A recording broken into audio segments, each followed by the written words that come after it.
Več kot 3700 voznikov starih do 24 let, ki jim je mar, kako varne so in bodo naše ceste, se je prijavilo v izbor najboljši za volanom. Dejstvo je, da so prav mladi vozniki tisti, ki na cestah še vedno prevečkrat zaidejo v težave. Prav pa je, da mladi dobijo priložnost dokazati, da mladost vendarle ni samo norost. Mladi vozniki imajo tudi številne prednosti. Mladi vozniki so v prednosti pred starejšimi, da so verjetno v boljši psihofizični kondiciji, imajo boljši reakcijski čas, so bolj odzivni, bolj energični, vendar nimajo pa izkušenj. Zato pozivam mogoče mlade voznike, vozite čim več, bodite za volanom, upoštevajte cestno-prometne predpise, izobražujte se, obiščite takšne in podobne preventivne delavnice, akcije, okrogle mize, skratka, bodite aktivni v prometu, razmišljate svojo glavo, pa bom rekel, upoštevajte tudi kakšen nasvet starejših voznikov. Ključno je torej vse te prednosti združiti z izkušnjami, ki jih mladi vozniki še nimajo toliko, in tvegano skupino narediti najboljšo. To je bit takega izbora.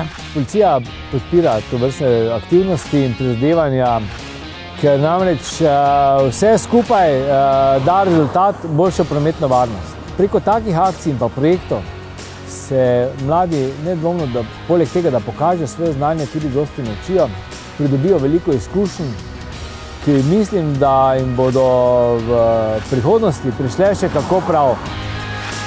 Praktične vaje so bile letos ponovno zelo zanimive. AMZS, Policija in Rdeči križ Slovenije so jih zasnovali temeljito, nič ni bilo prepuščeno naključju. Praksa teoriji vselej nastavi ogledalo.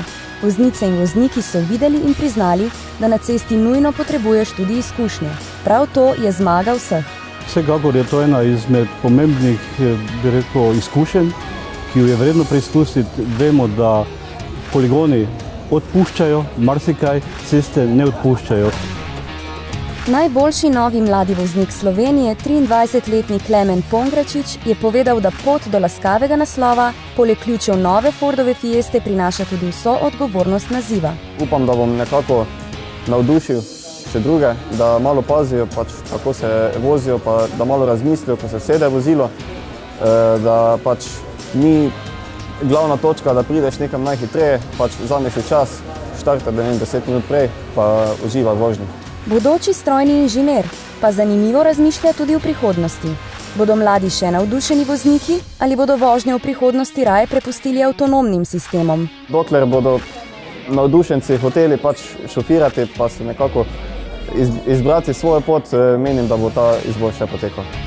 10 finalistov je moralo pokazati, kako obvladajo vožnjo lahkega priklopnika, kako zavirajo in vodijo avto na spolzki površini, kako natančni in hitri so pri zaporedni menjavi smeri med stožci, ter kako spretni so pri počeni pnevmatiki.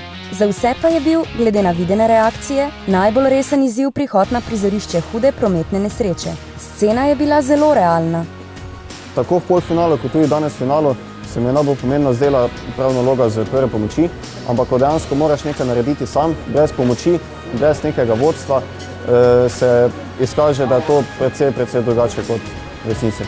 Pri pomoči, tam se hitro kaj spusti, na to je treba biti pozoren, dobro obnavljati znanje redno. Mladi vozniki so na varen način odkrili prekletstvo štoparice, nepremišljenega hitenja. S hitrostjo narašča možnost za napako, tudi usodno. Sporočilo je bilo močno, nedvoumno, zlasti ko ga vsak pri sebi preslika v resnejše okoliščine. V prometu je veliko možnosti za napako, to so dojeli vsi. Meni je čisto noro, izkušnja je bila neverjetna. Res čestitke zmagovalcu, vsem udeležencem. Najboljši za volanom bo eno leto vozil dinamično in varnostno odlično opremljeno Ford Fiesto. Pri Fordu so avto predali z močnim sporočilom o tem, kako voznik in avto postaneta izjemen tandem. Obe roke na volanu, to je prvo. Pogled naprej je drugo in vse ostalo, kar je v avtomobilu, je tretje. Fiesta ponuja odličen paket, ki je varen in zanesljiv, ampak ne tako zanesljiv, kot obe roke na volanu. Fiesta je avto z dolgo in bogato zgodovino, vse skozi pa ohranja svežino in mladostni značaj. Kaj torej prinaša zmagovalcu? Prinaša vse tisto, kar želimo v avtomobilu. Smo želeli od nekdaj imeti odlične audio sisteme, odlične vozne lastnosti, telefon, ki se dejansko poveže z audio sistemom preko svojega umestnika. Torej, pri Fordu smo vedno tako, nekako bi rekel, nekako na špici napredka in Fiesta je pa definitivno najbolj naprednih avtomobilov. In zato je mlada in sveža. Veliko elana, zagnanosti in odgovornosti smo 24. maja videli v finalu izbora najboljšega mladega voznika Slovenije 2018. Vrhunski rezultati olimpijade vozniške zrelosti se bodo obrestovali.